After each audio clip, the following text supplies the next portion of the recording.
la colaboración de Patricio de la Fuente González Carr, a quien recibimos con mucho gusto vía telefónica. Patricio, bienvenido, buenos días. Muy buenos días a los tres, les agradezco como siempre a Greme el espacio y al público que los acompaña. Pues he estado pensando que es inevitable hablar del ave de tempestades de la política, ¿no, Diana?, que es Andrés Manuel López Obrador, desde un análisis un poquito más ponderado, pues sabemos bien que estuvo ahí en la Laguna de Coahuila apoyando al candidato de Morena a la gubernatura, y además destacar que me pareció muy acertado que acudiera con el colaborador de Grem, periodista y director editorial del Siglo, con nuestro buen amigo Arturo González. Ahí tuvo una conversación Andrés Manuel. Y la percepción, fíjate que a mí me pareció muy buena la entrevista, pero la percepción no la estamos leyendo, yo creo que en su totalidad. Hemos visto algunos cambios en la forma en que Andrés Manuel se está conduciendo. Mira, para empezar, yo creo que hay un viraje que es similar al que se dio en su campaña anterior, en la segunda, cuando existía este miedo, esta percepción, sobre todo de las cúpulas empresariales, que podría representar pues un peligro para México. Esa frase creo que se acuñó en tiempos de Vicente Fox. Pues creo que sí fue muy efectiva en términos de ir desgastando su imagen, de compararlo un poco hasta con las dictaduras, la de Venezuela, por ejemplo. Eso sirvió. Entonces él estaba en una campaña muy ríspida, y suavizó hace 6 años, matiza su discurso y empieza a hablar de la República Amorosa. Entonces esto motivó que algunas personas se burlaran un poco, cansadas sorna.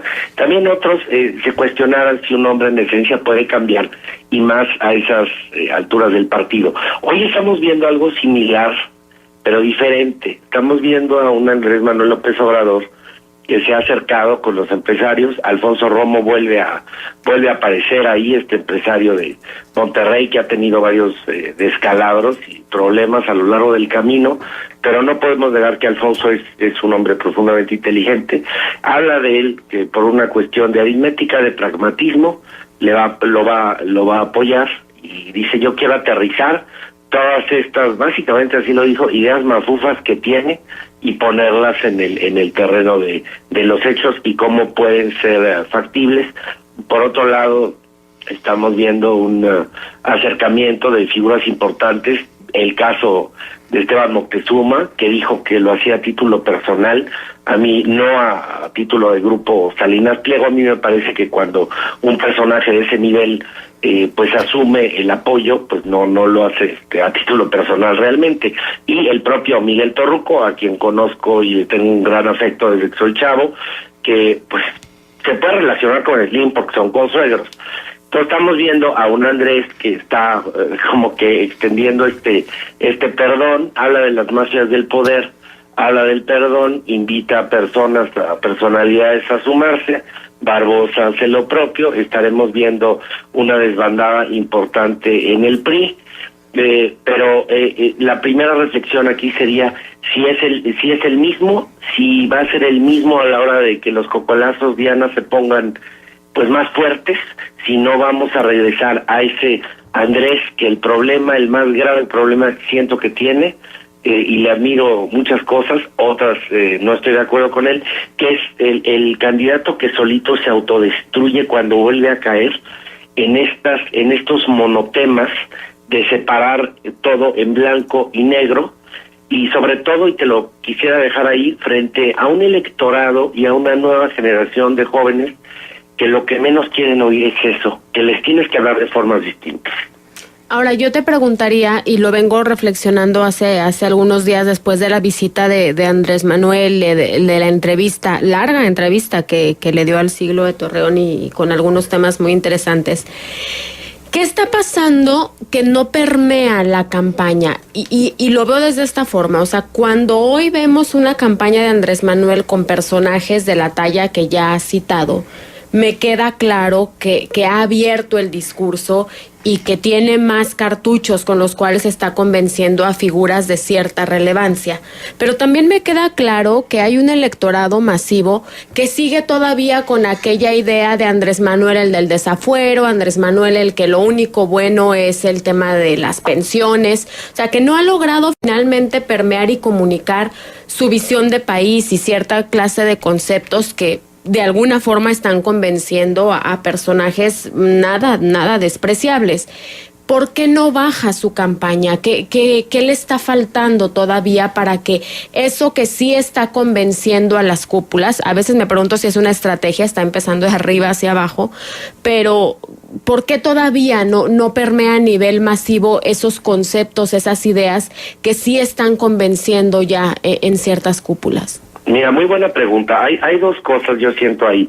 La primera es que por un lado vivimos tiempos adelantados ante el desgaste institucional, ante el desgaste que está viviendo el gobierno de la República, la propia figura del titular del Ejecutivo.